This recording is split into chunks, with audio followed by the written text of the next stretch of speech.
Well, he was described by a colleague just now as a good man, a good friend and a truly outstanding officer. He was a relatively junior officer, he was only 26 and he was second in command, but the company commanding officer had gone on R&R and he had stepped up to the task of commanding C Company, the 1st Battalion, the Royal Anglian, at their forward operating base Inkerman in the northeast of Helmand province. They had come under sustained attacks for 8 days, but on the 8th day, the 11th of August, they were at their base when at 1 o'clock in the afternoon it began with small arms fire. There were rocket-propelled grenades, there was heavy mortar fire and there was a Soviet anti-tank gun. Captain Hicks was in the operations room. He could have stayed there, he could have commanded the battle from where he was, but he grabbed his body armour and he ran up into the tower to direct the fire from right at the front line. It was typical of the man. His colleagues had said that he had chosen to lead them from that forward position.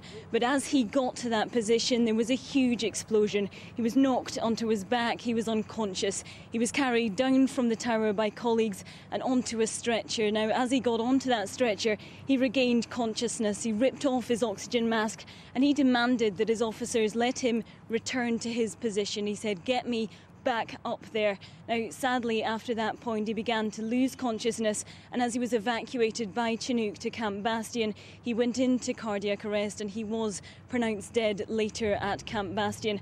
Now, the inquest has had concerns that there weren't enough medical officers at that site, that there were 2 medical officers, but that neither of them were a doctor. In any event, the coroner has just said that wouldn't have made any difference, that Captain Hicks' injuries were so catastrophic that his condition was inevitable and the eventual outcome would always have been his death.